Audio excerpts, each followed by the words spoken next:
Hi friends, நம்ம தலைவர் super star ரஜினிகாந்துக்கு இந்த வருடம் வந்து ஸ்பெஷலான வருஷம். தலைவர் சினிமா ஃபீல்டுக்கு வந்து 50 வருஷம் ஆச்சு.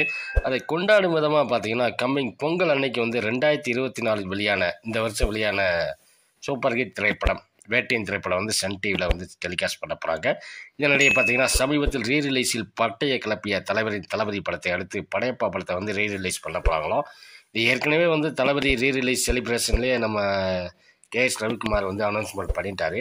ஸோ அது சம்மந்தமான வேலைகளில் வந்து போய்கிட்டுருக்கு. அநேகமாக வந்து பொங்கலுக்கு வந்து ரீரிலீஸ் பண்ணுறதுக்கான வேலையில் முழு மூச்சாக ஈடுபட்டுருக்காங்க.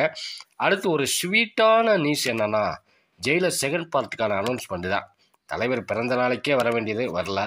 சரி, நியூ இயர்க்குனாச்சும் வரும்னு பார்த்தோம், அதுவும் வரல. இப்போ ஃபைனலாக வந்து பொங்கலுக்கு வந்து ஜெயிலர் செகண்ட் பார்ட்டுக்கான அஃபிஷியல் அனௌன்ஸ்மெண்ட் வந்து வரப்போகுதுங்க. கூடவே வந்து ரிலீஸ் தேதியோட ப்ரொமோஷன் வருவதற்கான வாய்ப்புகளுக்கும் அதிகமாக இருக்குது. ஸோ ரசிகர்களுக்கு வந்து ட்ரிபிள் ட்ரீட் தான், ஒரே கொண்டாட்டம் தான். ஓகே ஃப்ரெண்ட்ஸ், இந்த வீடியோ பிடிச்சிருந்தா லைக் பண்ணுங்கள், கமெண்ட் பண்ணுங்கள், ஷேர் பண்ணுங்கள், முக்கியமாக வந்து சப்ஸ்கிரைப் பண்ண மறந்துடாதீங்க. மகிழ்ச்சி.